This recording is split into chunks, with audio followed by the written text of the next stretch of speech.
storyteller today. Throughout our voyage, please make sure you remain seated and keep your hands, arms, feet, and legs inside the boat at all times. Please do not touch the water or the decks and supervise children, so our story takes no unexpected turns today. While some travel through stories, their pages of a book are falling down a rabbit hole. Today we're going to the jaws of Monstro the Whale, the same Willows follow Pinocchio. But don't worry, he's taking us to a magical place called Storybook Land.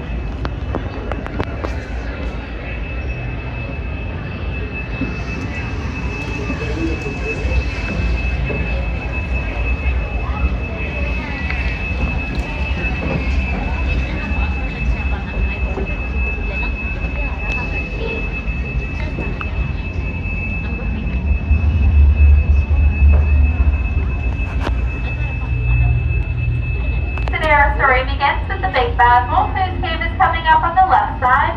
He's constantly after those three little pigs, but luckily they live across the way in one house made of straw, one made of sticks, and one made of guaranteed wolf-proof bricks. Our story then makes a strange turn to the Queen English village home to Alice, where one golden afternoon she's chasing after the White Rabbit and she falls down, down, down into Wonderland, where things just got curiouser and curiouser.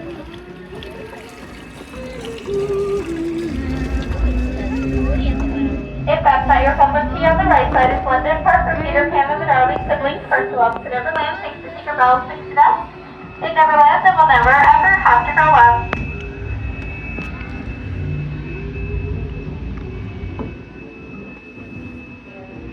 Just one jump ahead, we find ourselves in the city of mystery and enchantment in Agrabah, the street that Aladdin first bumped into beautiful Princess Jasmine in the marketplace. Thanks to the Genie, he was able to steal her heart. They are now married and live happily ever after in the Sultan's palace.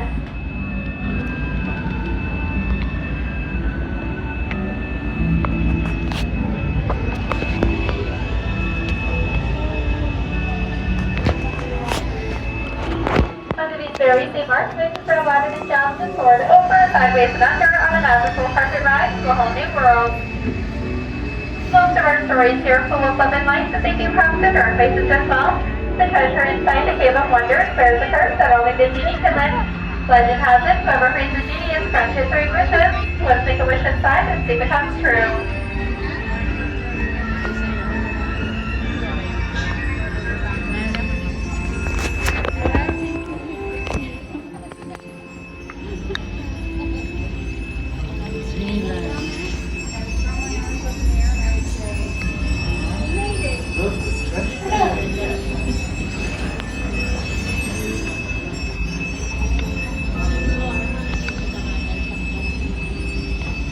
Cottage coming up on the right side belongs to the Seven Dwarfs. This is where Snow White fled from the evil queen.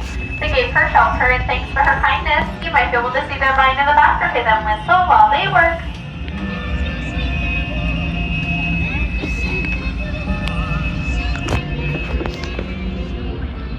And Cinderella wished to go to the ball, but when her stepmother forbade her, her fairy godmother granted that wish. But she did not return home by midnight, so her carriage should turn back into a pumpkin. While magic has its limits, thankfully, love does not. Cinderella and her Prince Charming live happily ever after in the castle on the hill.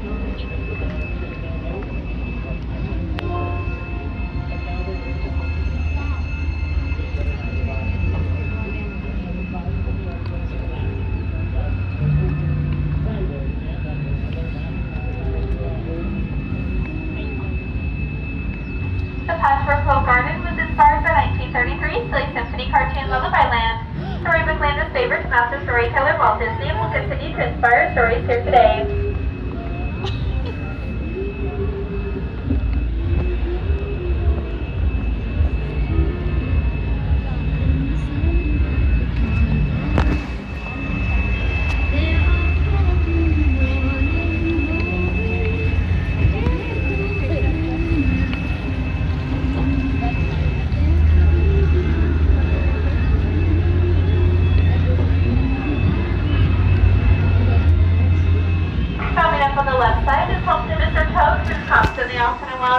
Nowhere in particular. Perhaps maybe one day Mr. Toad will be off on his way to somewhere like Arendale from the sisters Queen Elsa and Princess Anna. When Elsa fled to the top of the mountain to her ice castle, Anna did not let her go. Together they discovered the power of love is far stronger than the power of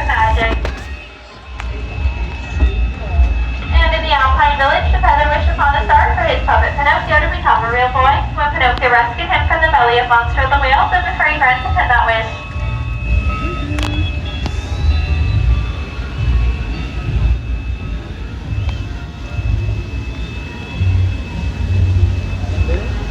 A little mermaid named Ariel followed Prince Eric to the castle on the right. She traded her fins for legs and is now part of our world.